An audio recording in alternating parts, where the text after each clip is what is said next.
경제 관련 통계가 나올 때마다 보시는 분입니다. 최백원 교수님 모셨습니다. 안녕하십니까? 예, 안녕하세요. 한국은행이 지난해 GDP 성장률을 발표를 했어요. 예, 맞습니다. 이제 전망치는 뭐 여러 번 다뤘는데 이제 결과치니까 예. 또 결과치 나왔으니까 한번 다뤄야 되겠습니까? 예. 근데 이제 4%예요. 예. 이거 뭐 3%가 될 것이다, 뭐 2%가 될 것이다. 연초의 전망, 뭐 중간의 전망 여러 번 바뀌었는데 최종적으로는 4%가 됐네요. 예. 예. 한국은행 전망치가 4%였었고요. 예.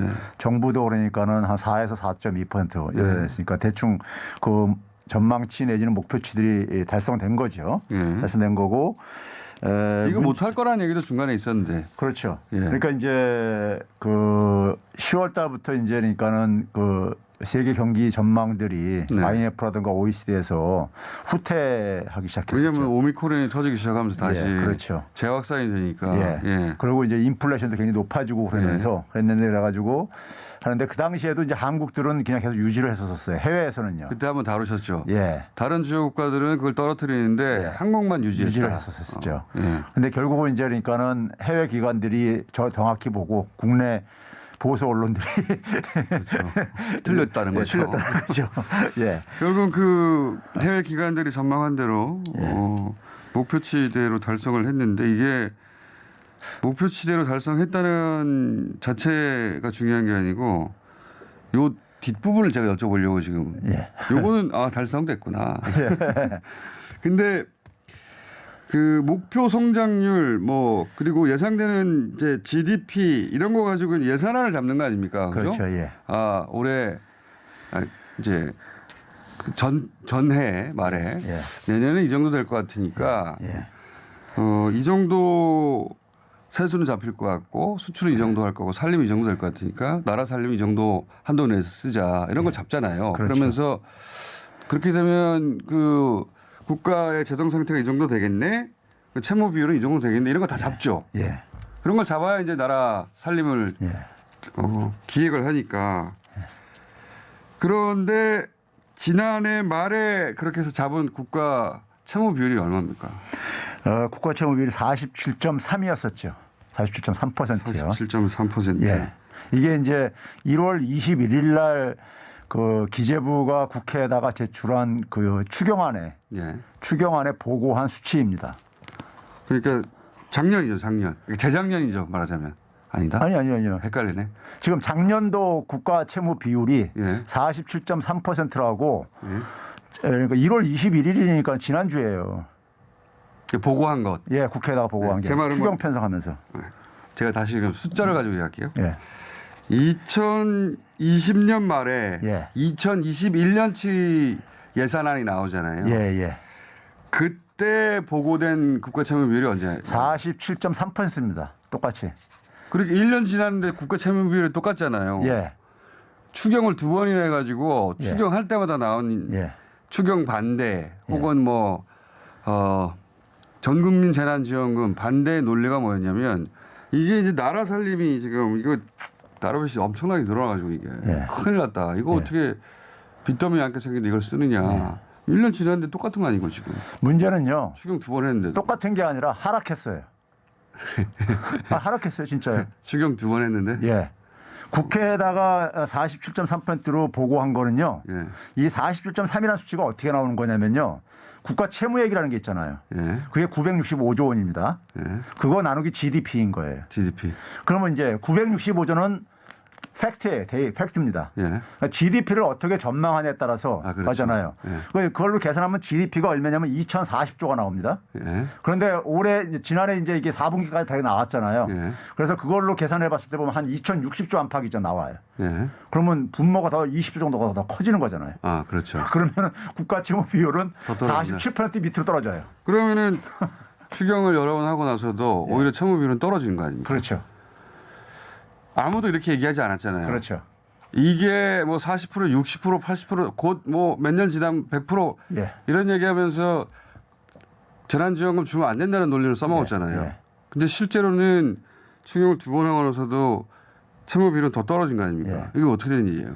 그러니까 주요 국가들 중에서 지난해 그러니까는 아직도 팬데믹이 진행되는 상황 속에서 국가 채무 비율이 안 증가한 나라가 유일한 우리나라가 아닙니다. 주요 국가 중에는. 예. 왜냐하면 우리는 돈을 덜 썼으니까요. 근데 문제는 뭐냐면 2020년에 재작년에 그러니까는 기준 했던 것보다 더 떨어졌다 이거입니다. 예? 47.3%를 그러니까 목표로 했는데 다른 나라들은 팬데믹 상황에서 예. 여러 가지 어려움들이 있으니까 당연히 예. 개인이 빚을 지는 것보다는 국가가 빚을 지는 게 낫다 해서 많은 지원금을 지급했죠. 예. 왜냐하면 락다운도 있고 우리도 경험했지만은 자영업자들이 어렵고 하니까 많은 지원금이 있었죠. 그래 다 올라갔어요. 예. 부채 비율이. 예. 근데 우리는 부채 비율이 떨어졌다는 거 아닙니까? 예. 그렇게 난리를 쳤는데 예. 빚더미 오른다고 예. 실제로 떨어졌다는 거잖아요. 그 어떤 부분 가지고 그 사람들을 현혹하거나 걱정하게 만들거나 협박한 거예요. 그러니까 이제 기본적으로 이제 그 국가 채무액 절대 결과가 나왔으니 하는 말입니다. 이제 완전히. 예. 국가 채무액 절대액이 예. 이건 수치는 계속 증가할 수밖에 없어요. 그렇죠. 예. 증가하는데 그것만 계속 부각시킨 거죠. 아 밑에 예. GDP도 계속 성장하는데 예. 그리고 GDP 전망치가 그러니까 과소평가가 된 거죠. GDP는 적게 잡고 분모를 예, 적게 잡고 위에 숫자만 얘기했다. 예, 그렇죠. 나라 살려면 계속 커지니까 예, 예. 실제 전체 비중은 점점 줄어들어서 우리가 감당할 수 있는 범위 안에 계속 있는데 예. 심지어는 작년보다 줄어들었어. 예, 줄어들었어요. 그럼 안 되는 거 아닙니까? 그렇죠. 그래서 그게 팬데믹 이제 상황에서 써야 될 돈 안 썼다는 거잖아요. 그게 지난해 1년치 성장의 내용에 그대로 지금 나타나고 있는데요. 그러니까 우리가 지금 2019년하고 비교를 해야 돼요. 2020년 교수님이 예. 작년 내내 하셨던 얘기예요. 맞아요. 그게 수치로 확인되는 거죠. 예. 이거 실제 쓸 여력이 있는데 이게 일부 관료들하고 보수 매체들이 못 쓰게 만들고 있다고. 그렇죠. 예. 근데 이제 그때는 결과가 안 나왔으니까 교수님처럼 숫자를 디테일하게 분석하는 사람 말고는 그럴 수도 있고 아닐 수도 있지 않냐 의구심으로 이제 그런 얘기를 듣는 건데 결과가 나왔잖아요. 예. 맞았어요. 교수님이 돈을 안 쓴 겁니다. 초과세수 전망도 제가 맞았잖아요. 근데 참, 이거 기가 막힌 일이네. 이게 성장의 내용에도 이제 그대로 다 이제 확인이 되고 있는데 2021년치게 다 나왔으니까요. 예. 우리가 지금 이제 우리나라가 주요 국가 중에서 가장 회복 속도가 빠르다잖아요. 예. 그게 우리가 이제 2019년 대비해서 얘기를 하는 겁니다. 2020년에 다 마이너스 기록했었으니까. 네. 그럼 지난해 우리가 국민소득하고 2019년하고 비교해 보게 되면요. 한 66조 정도가 증가를 한 거예요. 전체 국민소득은? 예, 전체 국민소득이 증가했는데 예를 들어서 이 중에서 그러니까 기업의 설비 투자는 한 28조 정도 증가하고 예. 수출은 그러니까 한 54조 증가하고 그랬는데 예. 이 가계 소비만 당연하지. 가계 소비만 아직도 이제 마이너스 상태예요. 마이너스 10조인데 이게 그러니까 평균 성장률 하게 되면 31조 정도가 더 증가를 더 늘러야 되는데 10조가 이렇게 줄어든 거예요.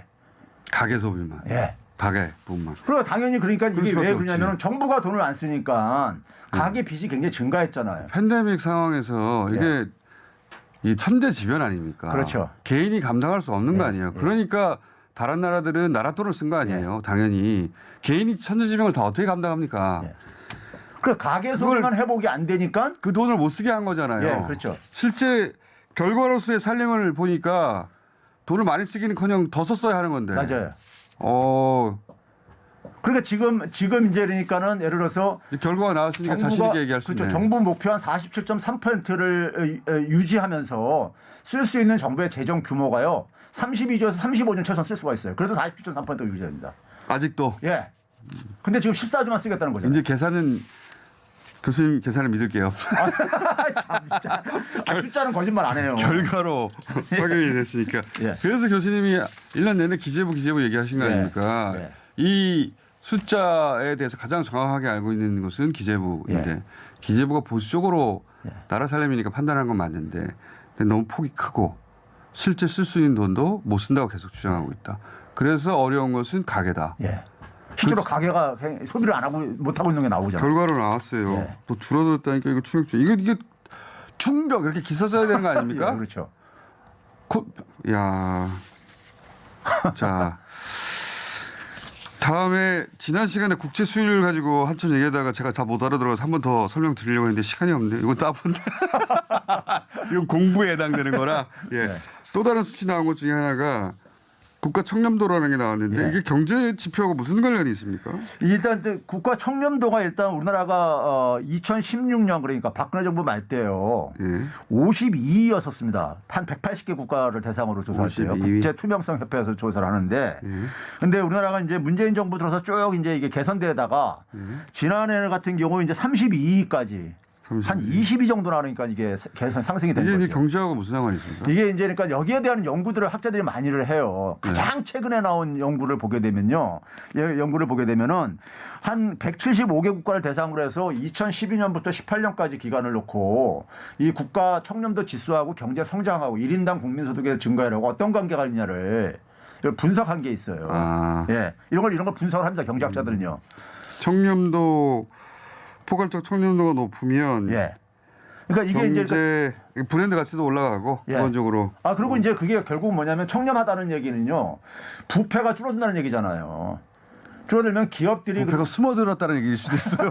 어쨌든 간에 그러면 이제 기업들이 그러니까 보다 더 생산적 활동에다가 투자를 할 수 있는 여력도 생기게 되는 거고. 그게 그 지수가 실제 경제 성장이나 성장률과 관련성 있다는 지표가 유의미하게 나왔기 때문에 이걸 같이 거론하는 거다. 그렇죠. 국가 청렴도가 높을수록 GDP가 증가한다. 혹은 국가 GDP가 증가한 나라들을 보니까 거꾸로 국가 청렴도가 같이 높더라. 뭐 이런 얘기는. 그렇죠. 예. 그래서 같이 다루신 거고. 난 요 재정 적자 관련된 부분이 있지 않습니까? 이거 진짜 화가 나는 내용이에요. 왜냐하면 우리가 여력이 있는 만큼 썼다면 가계가 훨씬 더 회복됐을 것이고 그렇죠. 전체 경제 성장률도 올라갈 것이고 그러면 그 분모의 GDP도 더 커졌을 것이고 당연하지 않습니까? 선순환이 되는 거죠. 선순환에 생길 수 있는 고리가 하나 더 있었는데 그걸 막은 거잖아요. 관료가. 제가 지난 1년 동안 계속 얘기했던 거 아닙니까? 그 말씀을 하신 거고 그게 눈으로 확인된 거 아닙니까? 이거 왜 기사를 안 쓰나 모르겠네. 오히려 더 떨어져. 국가 채무 비율. 국가 채무 비율 더 떨어질 거라는 말 하는 기사 있었나요? 없었어요. 없었죠. 교수님만 이렇게 가면 오히려 숫자 떨어진다고 얘기했지. 그랬었죠. 이거는 기만 아닙니까? 저는 이게 되게 속았다는 기분이 들거든요. 이거 근데 국회의원들이 국회가 제 역할을 해줘야 되는 거예요. 국회의원들도. 아니 예산심사 예산 이런 거를 다 국회의원들이 갖고 있잖아요. 그리고 그 특정 정부 부처의 책임자들도 이거 책임 있는 얘기 해야 됩니다. 맞아요. 이 거대한 국가 예산을 가지고 투입했어야 될 명백한 것이 있는데 안 한 거잖아요. 못 한다고 한 거 아닙니까? 절대로 직을 걸고. 근데 이제 숫자는 자기들이 지고 있으니까 그렇게 숫자를 진 쪽에서 강력하게 얘기하면 교수님 같은 분이야 같이 숫자를 아는 본인이 그런 얘기를 할 수 있지만 대부분은 헷갈리거든요. 근데 이게 이제 시간이 지나면 다 확인이 되는 거거든요. 시간 지나가 버렸잖아요. 지나고 나면은 그다음에 이제 그러니까 이게 이제 지나고 나면 지나고 나서도 이거 다뤄야 되잖아요. 그러면 그렇죠. 이 숫자 그래야지 다시 반복되지 않죠. 숫자가 나왔으니까 이제 이거는 그건 거짓말이었지 않냐. 그런 기사 쓴 기자들도 그때는 내가 잘못 알았다고 쓰고 써야 될 돈을 안 써서 생긴 문제들이 있을 거 아닙니까? 가계 부담이라든가. 이거는 지나고 나서라도 계속 짚어야 되는 얘기인 것 같은데. 맞습니다. 나쁘네요 이거. 생각하면 생각할수록 화가 나네. 왜냐하면 저는 속았다는 생각이 들거든요. 한편으로는 교수님 주장을 들으면서 교수님 주장이 다 맞지는 않을 거야. 다 맞았어. 자 오늘 여기까지 하겠습니다. 최백은 교수님이었습니다. 감사합니다.